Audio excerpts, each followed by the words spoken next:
Hi friends, ಎಲ್ರಿಗೂ ನಮಸ್ಕಾರ. Coffee ನಾಡು ಅಡುಗೆಗೆ ಸ್ವಾಗತ. ಸಾಮಾನ್ಯವಾಗಿ ನಾವು ಮಕ್ಕಳನ್ನ ಅಥವಾ ಫ್ಯಾಮಿಲಿ ಜೊತೆ ಹೊರಗಡೆ ಹೋದಾಗ ಹೆಚ್ಚಾಗಿ ಮಕ್ಕಳು ನ್ಯೂಡಲ್ಸ್ನ ತಿನ್ನೋಕ್ಕೆ ಇಷ್ಟಪಡ್ತಾರೆ. ಇವತ್ತು ನಾನು ರೆಸ್ಟೋರೆಂಟ್ ಸ್ಟೈಲ್ನಲ್ಲಿನೇ ಹಕ್ಕ ನೂಡಲ್ಸ್ನ ಹಕ್ಕ ನೂಡಲ್ಸ್ನ ಮಾಡಿ ತೋರಿಸ್ತಾ ಇದ್ದೀನಿ. ತುಂಬ ಸುಲಭವಾಗಿ ಟೇಸ್ಟಿಯಾಗಿ ಮನೆಯಲ್ಲಿರುವ ಇಂಗ್ರೀಡಿಯೆಂಟ್ಗಳನ್ನ ಬಳಸಿ ಮಾಡ್ಕೋಬೋದು. ಬನ್ನಿ ಹಾಗಾದರೆ ಹೇಗೆ ಮಾಡೋದು ನೋಡೋಣ.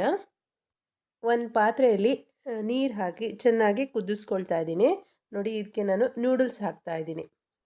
ಇದು ಮ್ಯಾಗಿ ನೂಡಲ್ಸ್ ಅಲ್ಲ, ಹಕ್ಕ ನೂಡಲ್ಸ್ ಅಂತ ಹೇಳಿ ಮಾರ್ಕೆಟ್ಗಳಲ್ಲಿ ಸಿಗುತ್ತೆ, ಸೂಪರ್ ಮಾರ್ಕೆಟು ಮಾಲ್ಗಳಲ್ಲಿ ಸಿಗುತ್ತೆ. ಅದನ್ನು ಹಾಕ್ಕೊಳ್ತಾ ಇದ್ದೀನಿ.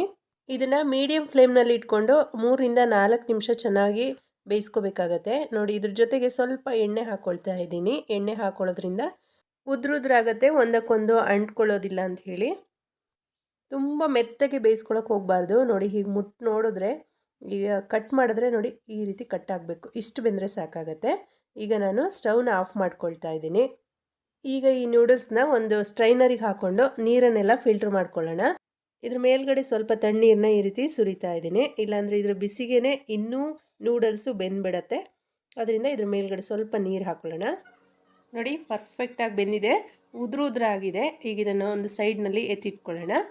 ಈಗ ಒಂದು ಬಾಣಲೆಗೆ ಒಂದು 3-4 ಟೇಬಲ್ ಸ್ಪೂನಷ್ಟು ಎಣ್ಣೆ ಹಾಕ್ಕೊಳ್ತಾ ಇದ್ದೀನಿ. ಸಣ್ಣದಾಗಿ ಹೆಚ್ಚಿಟ್ಕೊಂಡಿರುವಂಥ ಹಸಿಮೆಣಸಿನ್ಕಾಯಿನ ಸೇರಿಸ್ಕೊಳ್ತಾ ಇದ್ದೀನಿ. ಒಂದು 3-4 ಹಸಿಮೆಣಸಿನ್ಕಾಯಿ ಹಾಕ್ಕೊಂಡಿದ್ದೀನಿ.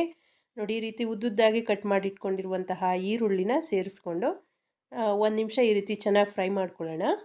ಈಗ ತರಕಾರಿಗಳನ್ನ ಸೇರಿಸ್ಕೊಳ್ಳೋಣ. ನೋಡಿ, ಸಣ್ಣದಾಗಿ ಕಟ್ ಮಾಡಿ ಇಟ್ಕೊಂಡಿರುವಂತಹ ಒಂದು 3-4 ಬೀನ್ಸನ್ನು ಹಾಕ್ಕೊಳ್ತಾ ಇದ್ದೀನಿ. ಕ್ಯಾಪ್ಸಿಕಮ್ ಇದ್ದರೆ ಹಾಕ್ಕೊಳ್ಳಿ, ಉದ್ದುದ್ದಾಗಿ ಕಟ್ ಮಾಡಿಕೊಂಡು. ನನ್ನ ಹತ್ರ ಕ್ಯಾಪ್ಸಿಕಮ್ ಇರಲಿಲ್ಲ, ಅದರಿಂದ ಹಾಕ್ಕೊಳ್ತಾ ಇಲ್ಲ. ಹಾಕ್ಕೊಂಡ್ರೆ ತುಂಬ ಚೆನ್ನಾಗಿರುತ್ತೆ. ಒಂದು ಕ್ಯಾರೆಟ್ ಸೇರಿಸ್ಕೊಳ್ತಾ ಇದ್ದೀನಿ. ನೋಡಿ, ಈ ರೀತಿ ಉದ್ದುದ್ದಾಗಿ ಕಟ್ ಮಾಡಿ ಹಾಕ್ಕೊಳ್ತಾ ಇದ್ದೀನಿ. ಇದ್ರ ಜೊತೆಗೆ ಕ್ಯಾಬೇಜ್ ಸೇರಿಸ್ಕೊಳ್ತಾ ಇದ್ದೀನಿ. ನೋಡಿ, ಈ ರೀತಿ ಉದ್ದುದ್ದಾಗಿ ಕಟ್ ಮಾಡಿ ಹಾಕ್ಕೊಳ್ತಾ ಇದ್ದೀನಿ. ಈಗ ಇದನ್ನು ಸ್ವಲ್ಪ ಫ್ರೈ ಮಾಡ್ಕೊಳ್ಳೋಣ. ಅಂದರೆ ಒಂದು 50% ಅಷ್ಟು ಬೆಂದರೆ ಸಾಕಾಗುತ್ತೆ, ಚೆನ್ನಾಗಿ ಬೇಯಿಸ್ಕೋಬಾರ್ದು. ನ್ಯೂಡಲ್ಸ್ಗೆ ಮಾಡುವಾಗ ಯಾವಾಗಲೂ ತರಕಾರಿನ ಒಂದು ಅರ್ಧದಷ್ಟು ಬೇಯಿಸ್ಕೋಬೇಕು, ಕ್ರಂಚಿಯಾಗಿ ಸಿಗಬೇಕು ತಿನ್ನುವಾಗ. ನೋಡಿ, ಹೈ ಫ್ಲೇಮ್ನಲ್ಲಿ ಇಟ್ಕೊಂಡು ಬೇಯಿಸ್ಕೊಳ್ತಾ ಇದ್ದೀನಿ. ನೋಡಿ, ಇಷ್ಟು ಬೆಂದರೆ ಸಾಕಾಗುತ್ತೆ. ಈಗ ಟೊಮೊಟೊ ಸಾಸ್ ಹಾಕ್ಕೊಳ್ತಾ ಇದ್ದೀನಿ. ಒಂದು 2-3 ಟೇಬಲ್ ಸ್ಪೂನಷ್ಟು ಹಾಕ್ಕೊಳ್ತಾ ಇದ್ದೀನಿ. ಇದ್ರ ಜೊತೆಗೆ ಸೋಯಾ ಸಾಸ್ನ ಕೂಡ ಹಾಕ್ಕೊಳ್ತಾ ಇದ್ದೀನಿ. ಹುಳಿ ಸ್ವಲ್ಪ ಜಾಸ್ತಿ ಬೇಕು ಅಂದರೆ ಸ್ವಲ್ಪ ಜಾಸ್ತಿ ಸೇರಿಸ್ಕೊಳ್ಳಿ. ಬೇಕಂದರೆ ಇದ್ರ ಜೊತೆಗೆ ವೆನಿಗರ್ ಹಾಕ್ಕೋಬೋದು. ನೋಡಿ, ಶುಂಠಿ ಬೆಳ್ಳುಳ್ಳಿ ಪೇಸ್ಟ್ ಹಾಕ್ಕೊಳ್ತಾ ಇದ್ದೀನಿ. 1 ಚಮಚದಷ್ಟು ಹಾಕ್ಕೊಂಡಿದ್ದೀನಿ. ಈಗ ಎಲ್ಲನೂ ಚೆನ್ನಾಗಿ ಮಿಕ್ಸ್ ಮಾಡ್ಕೊಳ್ಳೋಣ. 1 ನಿಮಿಷ ನಾವು ಈ ರೀತಿ ಚೆನ್ನಾಗಿ ಕೈ ಆಡಿಸ್ಕೋಬೇಕು. ಫ್ರೆಂಡ್ಸ್, ನೀವೇನಾದರೂ ನನ್ನ ಚಾನಲ್ನ ಸಬ್ಸ್ಕ್ರೈಬ್ ಮಾಡದೆ ನೋಡ್ತಾ ಇದ್ದರೆ ದಯವಿಟ್ಟು ರೆಡ್ ಕಲರ್ ಸಬ್ಸ್ಕ್ರೈಬ್ ಬಟನ್ನ ಪ್ರೆಸ್ ಮಾಡಿಕೊಂಡು ಸಬ್ಸ್ಕ್ರೈಬ್ ಮಾಡ್ಕೊಳ್ಳಿ. ಬೇಯಿಸಿಟ್ಕೊಂಡಿರೋ ನ್ಯೂಡಲ್ಸ್ನ ಇದ್ರ ಜೊತೆಗೆ ಸೇರಿಸ್ಕೊಳ್ಳೋಣ. ಈಗ ಚೆನ್ನಾಗಿ ಮಿಕ್ಸ್ ಮಾಡ್ಕೋಬೇಕಾಗತ್ತೆ. ಒಂದು ಚಮಚ ಅಥವಾ ಫೋರ್ಕ್ ಸಹಾಯದಿಂದ ಈ ರೀತಿ ಚೆನ್ನಾಗಿ ಮಿಕ್ಸ್ ಮಾಡ್ಕೊಳ್ಳೋಣ. ನ್ಯೂಡಲ್ಸ್ಗೆ ಸಾಸ್ ಚೆನ್ನಾಗಿ ಹಿಡಿಬೇಕು, ಅಲ್ಲಿವರೆಗೂ ಹೀಗೆ ಚೆನ್ನಾಗಿ ಮಿಕ್ಸ್ ಮಾಡ್ಕೋಬೇಕು. ನೋಡಿ, ಮಕ್ಕಳಿಗೆ ಈ ರೀತಿ ಮನೇಲೇ ಮಾಡಿಕೊಟ್ರೆ, ಮನೇಲೇ ಮಾಡಿರೋದಾಗಿರೋದ್ರಿಂದ ಆರೋಗ್ಯಕ್ಕೂ ಒಳ್ಳೆಯದು, ಹಾಗೆ ಮಕ್ಕಳು ಕೂಡ ತುಂಬಾ ಇಷ್ಟಪಟ್ಟು ತಿಂತಾರೆ.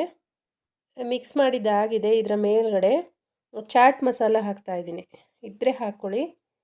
ಚಾಟ್ ಮಸಾಲ ಹಾಕ್ಕೊಂಡ್ರೆ ಟೇಸ್ಟು ಚೆನ್ನಾಗಾಗತ್ತೆ. ನೋಡಿ, ಹಾಕ್ಕೊಂಡು ಲೈಟಾಗಿ ಒಂದು ಸರಿ ಮಿಕ್ಸ್ ಮಾಡ್ಕೊಳ್ತಾ ಇದ್ದೀನಿ. ಇದ್ರ ಮೇಲ್ಗಡೆ ಕಟ್ ಮಾಡಿ ಇಟ್ಕೊಂಡಿರುವಂತಹ ಸ್ಪ್ರಿಂಗ್ ಆನಿಯನು ಈರುಳ್ಳಿ ಹೂನ ಹಾಕ್ಕೊಳ್ತಾ ಇದ್ದೀನಿ. ಹಾಗೆಯೇ ಸ್ವಲ್ಪ ಕೊತ್ತಂಬರಿ ಸೊಪ್ಪು ಕಟ್ ಮಾಡಿ ಇಟ್ಕೊಂಡಿದ್ದೆ, ಅದನ್ನು ಕೂಡ ಹಾಕ್ಕೊಳ್ತಾ ಇದ್ದೀನಿ. ನೋಡಿ ಫ್ರೆಂಡ್ಸ್, ತುಂಬ ಸಿಂಪಲ್ಲಾಗಿ ಮಾಡ್ಕೋಬೋದು. ಮನೇಲಿ ಟೊಮೊಟೊ ಸಾಸು ಅಥವಾ ಸೋಯಾ ಸಾಸ್ ಇಲ್ಲ ಅಂದರೆ ನಿಂಬೆ ಹುಳಿ ಹಾಕ್ಕೋಬೋದು. ಹಾಗೆಯೇ ಟೊಮೊಟೊ ಪ್ಯೂರಿ ಮಾಡಿ ಕೂಡ ಹಾಕ್ಕೋಬೋದು. ಸ್ವಲ್ಪ ಸಕ್ಕರೆ ಸೇರಿಸ್ಕೋಬೇಕಾಗತ್ತೆ. ತುಂಬ ಸಿಂಪಲ್ಲಾಗಿ ರೆಸ್ಟೋರೆಂಟ್ ಸ್ಟೈಲ್ ಹಕ್ಕ ನೂಡಲ್ಸ್ ರೆಡಿಯಾಗಿದೆ. ಇವತ್ತಿನ ರೆಸಿಪಿ ಇಷ್ಟ ಆದರೆ ಲೈಕ್ ಮಾಡಿ, ಶೇರ್ ಮಾಡಿ, ಕಮೆಂಟ್ ಮಾಡಿ. ವಿಡಿಯೋ ನೋಡಿದ್ದಕ್ಕಾಗಿ ಧನ್ಯವಾದಗಳು.